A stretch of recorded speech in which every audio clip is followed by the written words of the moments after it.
بسم الله الرحمن الرحیم. سرخط خبرها. دیدار مولوی عبدالکبیر وزیر امور مهاجرین با نماینده کمیشنری عالی سازمان ملل در امور پناهندگان. گفتگو میان علیرضا بیگدری سفیر ایران در کابل و رئیس اتاق تجارت و سرمایه‌گذاری افغانستان و آزادی 108 زندانی افغان از زندانهای کشور امارات متحده عربی. سلام، وقت شما بخیر. به خبرهای این ساعت از اداره تحقیقاتی و نشراتی اوروج خوش آمدید. امروز پنجشنبه 16 ماه دلو سال روان هجری خورشیدی است. من عزیز هستم و مشروع خبرها. مولوی عبدالکبیر وزیر امور مهاجرین عودت کنندگان در دیدار با عرفات جمال نماینده کمیشنری عالی سازمان ملل در امور پناهندگان گفت که روند توزیع کمک‌های خوراکی و نقدی امارت اسلامی و برگشت کنندگان ادامه دارد. او از همکاری ادارات سازمان ملل با افغانستان قدردانی کرده و تاکید داشت که جهان نباید کمک‌های بشردوستانه را با سیاست پیوندد. از سوی عرفات جمال اعلام کرد صدها خیمه کمکی به زودی به مناطق آسیب دیده در ولایت کنر منتقل می شود.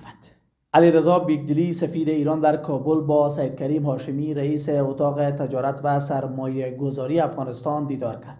سفارت ایران در کابل میگوید که دو طرف در این دیدار پیرامون تقویت همکاری‌های اقتصادی میان دو کشور و تسهیلات فراهم شده برای تاجران افغان گفتگو کردند. سازمان جهانی صحت یا WHO اعلام کرده که 12 شفاخانه در کابل و 11 ولایت دیگر افغانستان دستگاه آنالیز اکسیژن کمک کرده است. این سازمان در صفحه ایکس خود نوشته است که دستگاه مذکور ایمنی بیماران را تقویت کرده و کیفیت مراقبت از اکسیژن را برای افراد نیازمند بهبود می‌بخشد.